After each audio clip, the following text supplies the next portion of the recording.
What is going on, everyone? Welcome back to the channel here today. Today, of course, we've been having a little bit of trouble, or I've been having a little bit of trouble, sometimes at a certain point where the rear end will kind of sag a little bit. So today what we're basically doing is beefing up this rear end. We've finally moved over to Deaver's Stage 2s, which are definitely a heavier leaf pack that can pretty much support the rear bumper, probably a rack system and or camper system, depending on what I choose to go with. But I also still have my tent. My tent's still in the backyard, basically just chilling right now, just waiting for me to decide what I'm going to end up doing. So still kind of working that out. But I know that I'm going to be putting a lot of weight here in the rear. And when I had the camper, it did fine. That wasn't a problem. And I was fully loaded. I'd start to see it sag a little bit, which was okay. It wasn't really that bad or anything like that. But now that I have a rear bumper, which alone stands for about 150 pounds, then a rack system, then a tent, then you're fully geared out, of course, for your weekend. So it's going to start to weigh down on that rear end and start to sag it down. So today, we're going to be removing the Icon RXT leaf pack, which has been great till this point, basically, where I'm pretty much having around 600 pounds on the rear. So we're going to be removing that guy, putting the Deaver Stage 2 in, and basically fixing that problem and getting that out of the way. Of course, big heads up. If you're planning to go Stage 2, you're going to want to have a lot of stuff on the rear because they do kind of ride really rough if you do not have all this weight. RXT, of course, the Icon RXT has been great. I haven't had any issues with it or anything like that. It's still a great product, of course. And I highly recommend for those that are just going bed rack and tent system, never doing a rear bumper or anything like that. And that'll pretty much hold you down for all of that. And then also get you that really good lift in the rear. So just to kind of give you a background on that RXT leaf pack, I do have it set to what they call heavy. So basically, this is as far as you can kind of go with that.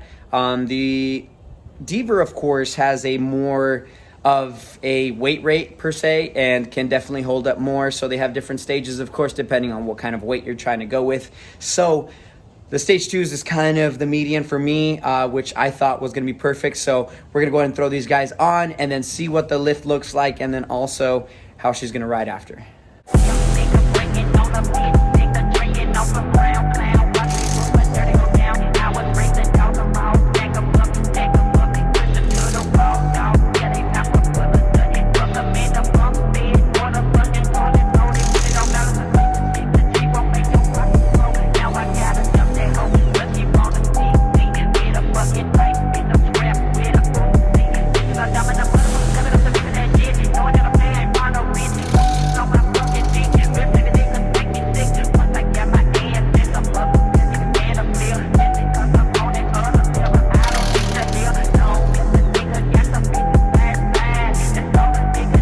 So we've just removed the U-bolts, of course, that pretty much hold this guy down to the diff. And with that being said, we were able to pretty much now at this point remove the actual leaf pack itself. So we've got a bolt right up front. We've got 2 bolts in the rear. The rear one, of course, you'll just want to loosen up. And then that top one, of course, you're going to want to actually remove. But in order to remove that guy, you got to get this guy out first. So that's the tricky part of it, of course. But that's what we're going to do right now and then kind of show you guys how the new leaf pack will look and kind of go from there.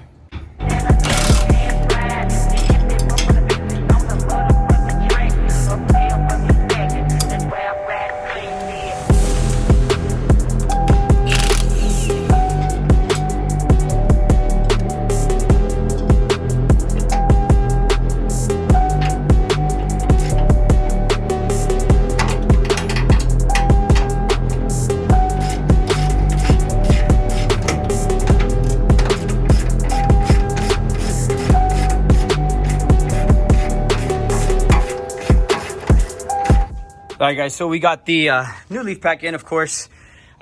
This bolt came completely off. Of course, you do have to remove that in order to get that in. It's better to, of course, do that first and then move to the front, as the front's a little bit easier.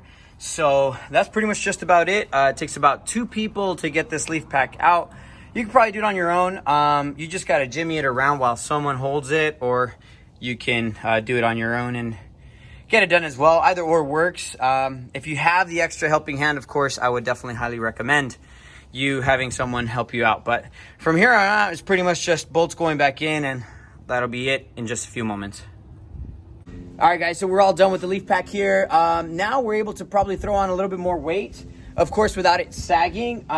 This is, of course, rated for a lot higher weight and is actually out one pack. So one little, I guess, strip, you can say, is out right now. So it can be like super, super heavy. But for the time being, I actually probably will only run the rack maybe, but I don't actually have a rack just yet. So for the time being, we're gonna go ahead and leave her with one of these little packs out of it, of course, to kind of make the ride a little bit easier, as it doesn't have any weight right now technically, except for the rear bumper. So for the time being, that's how we're gonna leave it here right now. We're gonna throw the wheels on, and then I'll show you guys how it exactly looks right after doing that.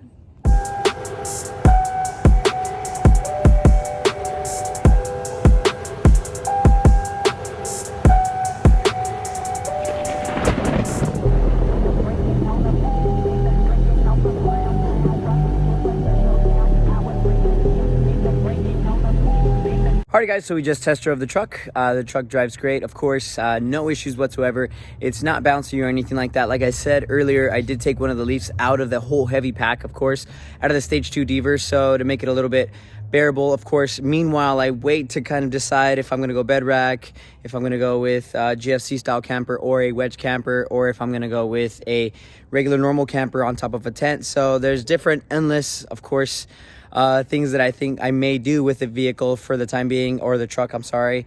And yeah, we're just gonna see what kind of snowballs into for the time being. But there she is. I think it looks dialed. I think it's great. I do have to actually raise the front now just a little bit, that way it evens out, of course, once everything's on there. And that's gonna be just about it. But I'm gonna be making an episode about how I'm gonna raise the front without actually tweaking out the kind of the angle inside of the axle, and then also the shock, and also your upper control arm. Of course, that's very important because you don't want to stress out that axle too much and blow it out. So I'm going to show you guys a small little kit that I'm going to be adding here very, very soon, and then raising that front end so that it can match out and kind of level out. But for the time being, it's going to be raised up just a little bit in the rear. It's going to have a little bit of rake, which I do actually like. I've always had a little bit of rake, so I'm going to have a little bit of rake here in the future, but a little bit less once that kit's on there. So you'll see that coming up very, very soon. Thank you guys so much for subscribing. If you haven't done so already, go ahead and do so. Hit the, of course, notification button. That way when the next video drops, you guys can definitely see it. We're going to keep doing these videos, of course, of how I'm fixing it as I go. If this is something you want to do, then this will probably help you out. If you want to stay clear of that, and then, you know, just kind of want to get an idea of what people of my, I guess, doing, want to do, or are doing for the trucks to make them look like this, then you're definitely in the right place. So thank you guys so much. Go ahead and like the video, blow up the comments if you can. I really appreciate everything you guys do, of course, for the channel. Thank you guys so much, and until next time.